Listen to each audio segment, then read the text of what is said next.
Is emotionally connected to Jinx's journey. Just like Jinx, she has faced her fair share of hardships, built her own path piece by piece, and proved every single person wrong who once believed she couldn't do it. Her entire cosplay is crafted from EVA foam and recycled materials, a powerful blend of creativity and care for the environment. She engineered her props with innovative techniques, added LED lighting, and literally built her own weapons, just like Jinx herself. A story of resilience, brilliance, and explosive passion. The winner is Pixie!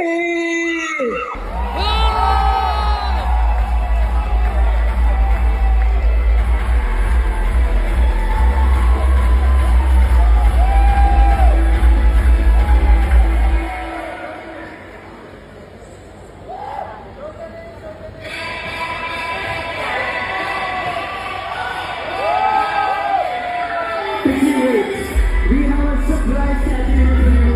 Where again, you are the winner in prop making category. Give a big round of applause for Pixel. This is a surprise to you. Another prize making. Give a big round of applause for Pixel.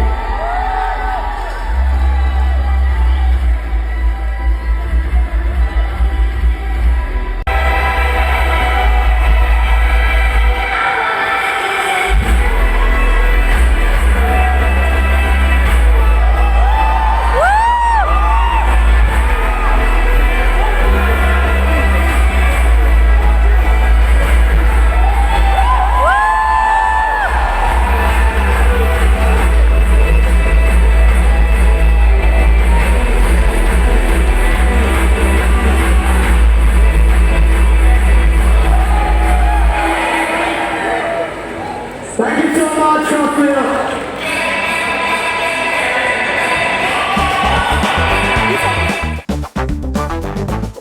আমার নাম প্রিয়ঙ্করী Nath, but Pixie মানে আর কি আমাকে stage name হিসাবে দেওয়া হয়। So yeah, I am Pixie. আমি আসাম বরাক ভ্যালির মেয়ে actually, and born and brought up in Silchar. Actual ঘর আমার মানে পুশ্তৈনী ঘর যে খেতে, ওইটা হলো গিয়ে আমার লালাতে, ওইখানে আমার ঠাম্মা এখন থাকে, সেই ওইটাই। এইটা হলো গিয়ে কমিক কন অল ওভার ইন্ডিয়াতে হয় আর কি। আর ফর দ্য ফার্স্ট টাইম গুয়াহাটিতে হয়েছে, and we have been like requesting all of the event organizers and everyone যে এই কম্পিটিশনটা গুয়াহাটিতে ফাইনালি ম্যানিফেস্টেড ইট। অ্যান্ড এই কম্পিটিশনে অনেক রকমের মানে আর কি ইভেন্টস হয়, যেমন গেমিং টুর্নামেন্টও হয়, এরপরে কনসার্ট বগেরা তো হয়, যেমন এইবার যেমন ইপিআর এসেছিল, গেমার যেমন স্কাউট এসেছিল, এরপর আরো অনেক কমেডিয়ান্স বগেরা, ওরা সবাই এসছে। অ্যান্ড এটার মধ্যে একটা স্পেসিফিক ইভেন্ট হয় কসপ্লের জন্য। কসপ্লেটা হলো কি এটার মেইন আকর্ষণ, means the main thing. Cosplay is like a Japanese pop culture. For example, if I say it in a very easy way, we see Barbie বা কোনো মুভি, বা ফর এক্সাম্পল স্পাইডারম্যানের মুভি যেমন ধরে নিলাম, অ্যান্ড আমি যেমন অনেক বড় স্পাইডারম্যানের ফ্যান, আমার খুব ইচ্ছা আমি স্পাইডারম্যানের মতন সাজবো। তো সেই স্পাইডারম্যানের মতন আমি ড্রেস আপ পুরো ফুল অন কস্টিউম ইয়ে করলাম, স্পাইডারম্যানের অ্যাকশন মুভস গুলো আমি শিখলাম, শিখার পরে আমি পারফর্ম করলাম। This is what it is cosplay. It can be anything. আজকে যদি আমি চাই ইন্ডিয়ান মাইথোলজিতে করব, ইটস অলসো পসিবল। সো আমি যেটা কসপ্লে করছি এখন অব্দি, আমি গেমিং ক্যারেক্টার্স নিয়ে অনেকটা কসপ্লে করেছি। Usually cosplay is much more related with anime characters which is Japanese animation. So ওইখান থেকে ওই কালচারটা মানে আর কি চলে এসেছে, আর এতদ অঞ্চলে এটা এখন আরো প্রসিদ্ধ হচ্ছে। মেইনলি নর্থ ইস্টে যেমন নাগাল্যান্ড, মিজোরাম, ওরা এই কালচারটাকে অনেক বেশি ধরেছে। সো এখন আমাদের বাঙালি এরিয়াতেও এখন এই জিনিসটা অনেক বেশি মানে আর কি লাইট পাচ্ছে, লাইমলাইট পাচ্ছে। সো কমিক কনের মধ্যে ডাব্লিউসিএস বলেও একটা মানে আর কি পার্ট থাকে, যেটার মধ্যে ওয়ার্ল্ড কসপ্লে সামিট মিনস, ওইখানে তুমি যদি পার্টিসিপেট করো, এটা মানে অনেকই হাইফাই ব্যাপার। পার্টিসিপেট করলে you can show off your country on an international level. So ওইটার মতনই আইসিসি একটা পার্ট ছিল, ইন্ডিয়ান কসপ্লে চ্যাম্পিয়নশিপ। সো আমি আইসিসিতে পার্টিসিপেট করছি। ওইটার মধ্যে তিনটা ক্যাটাগরি থাকে, একটা হলো গিয়ে নিডল ওয়ার্ক থাকে, একটা থাকে ভিএফএক্স, আর একটা থাকে আর্মার।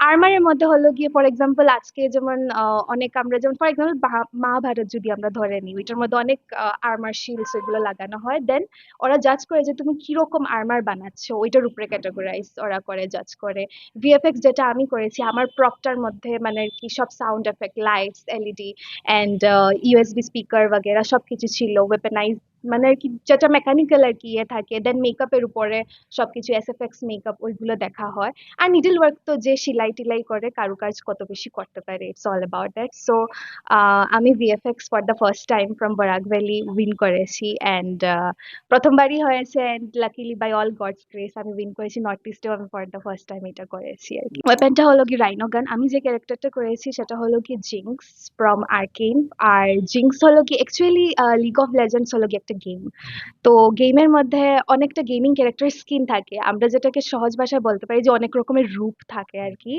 তো জিঙ্কসের যেটা আমি করেছিলাম স্কিন সেটা হলো কি ফ্র্যাকচার্ড জিঙ্কস আর ওইটা সাইন্টিফিক ওয়েতে ও ওয়েপন্স গুলো বানায় লাইটিংস দিয়ে করে and she is kind of a proof যে you don't need hi-fi weaponries machineries you can make things from like absolute scratch so ওইটা একটা আমার জন্য চ্যালেঞ্জ ছিল যখন মানে জাঙ্কিয়ার্ড ফিলিং অত সত্যিকারের ভাঙা টিন ধোয়া দিয়ে বানিয়ে নিয়েছে কিন্তু সেই এফেক্টটা কিরকম ধরবো তো বিং অ্যান আর্টিস্ট আমার ওয়েপন্স এর যতটা মানে আর কি পার্ট ছিল ওইটার মধ্যে আমি জংকারের এফেক্টটা দেওয়ার অনেক চেষ্টা করেছি যেটার জন্য আমাকে অনেক বেশি ওরা অ্যাপ্রিসিয়েট করেছে সো ইয়া ওইটাই মানে সব নিজের হাতে কেন ওদের রুলই থাকে যে you have to make it yourself and definitely আমার প্যারেন্টস আমাকে অনেক সাপোর্ট করেছে my father is one of them যে আমাকে ওইগুলো শিখিয়েছে because even though I am a physics student আমার ওয়ারিংস वगैरह করতে অনেকই ভয় লাগে যে ও মাই গড যদি শর্ট সার্কিট হয়ে যায় বা কি হয় তো পাপা আমাকে অনেক সাহস দিয়েছে শিখিয়েছে আর মাই মম ইজ অলসো জার্নালিস্ট আর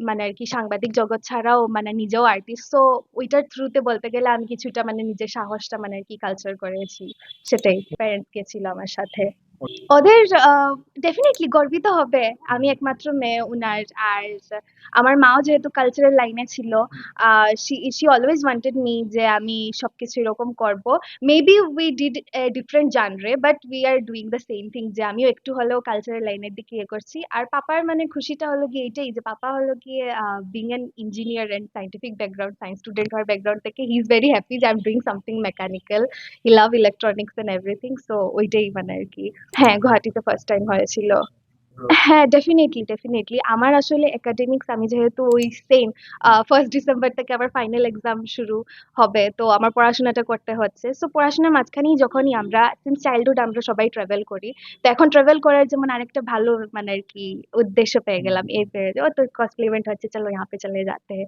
তো ওইটার জন্য ডেফিনেটলি আরো বাইরে যাওয়ার ইচ্ছা ইচ্ছা আছে কলকাতা যাব হায়দ্রাবাদ যাব ওইগুলোতে ডেফিনেটলি আমি চাই বরাককে রিপ্রেজেন্ট করব এখানে সবাইকে ইন্সপায়ার করব আমি এটা চাই ক্রাইটেরিয়া কিছু না criteria is like first of all you have to have some knowledge আমি এটা বলছি না যে you have to watch anime বা তুমি গেম খেলতেই হবে you can do it cosplay is not like তোমার যে বাধ্যবাধকতা থাকবে যে তোমার এটা করছো না then you can not do it it's not like that I want to tell everyone যে যে কেউ করতে পারে if you like Spiderman do it তুমি যদি ওটার মুভি দেখোনি স্টোরি জানো না ইটস ওকে নো ম্যাটার তোমার দেখতে সুন্দর লাগছে করে ফেলো it's all about fun you should feel the fun in your self আর ক্রাইটেরিয়া যদি আমরা মানে কম্পিটিশন ওয়াইজ যদি বলি দেন একটা কিছু ক্রাইটেরিয়া চুজ করতে হবে either you have to be good in performance বা তোমার ড্রেস আপ বা মেকআপ স্কিলসে তোমার ভালো হতে লাগবে বা প্রেজেন্টেশনের মধ্যে ভালো হতে হবে ওই রকম ক্রাইটেরিয়া থাকে আর বাকি ওভার দ্য টাইম অনেক ইভেন্টস অর্গানাইজ হতে থাকে গুয়াহাটি বলো শিলং বলো শিলংয়ে যেমন হালিতেই মানে আর কি চেরি ব্লসম ফেস্টিভ্যাল হয়েছিল যেখানে নোরা ফতেওয়ার আসছিল ওইটার মধ্যে একটা কসপ্লে বলে একটা পার্ট ছিল আমি যেতে পারিনি সেই ওইগুলো নিয়ে বিজি ছিলাম তাই বলে তো keep an I on this events and try to participate আমি সবাইকে এনকারেজ করছি এই জিনিসটাতে করা উচিত ডেফিনেটলি শিলচুরি তো অফকোর্স আমি প্রথম বার করেছিলাম আমার 2021 ইজ দি ফার্স্ট টাইম আমি যখন ফার্স্ট টাইম কসপ্লে করেছি বিফোর ইয়া আমি তখন একটা মানুষরা হয়তো ফ্যান্ডমসরা চিনতে পারে বাজি সান বলে ওইটা একটা ক্যারেক্টার আছে টোকিও রিভেঞ্জার্স থেকে ওইটার ফিমেল ভার্জনটা আমি করেছিলাম একবার তারপর ভালোভাবে যেটাতে রিকগনাইজ হয়েছে সেটা হলো কি আমার একটা অরিজিনাল ক্যারেক্টার ছিল আমি নিজে ক্যারেক্টারটা ক্রিয়েট করেছি সেটা ছিল moon princess Chinese legend inspired ওইরকম একটা আউটফিট ছিল কসপ্লে করার আগে আমি ফ্রম মাই স্কুল লাইফ আমি মেকআপে অনেক বেশি মানে আর কি মন দিতাম ক্রিয়েটিভ মেকআপ করা ক্লাউন্সের মতন সাজা হ্যালোইন যেমন আমার খুব বেশি প্রিয় ছিল ছোট থেকে। সো ওইগুলো জিনিসের মধ্যে আমি সবসময় মানে আর কি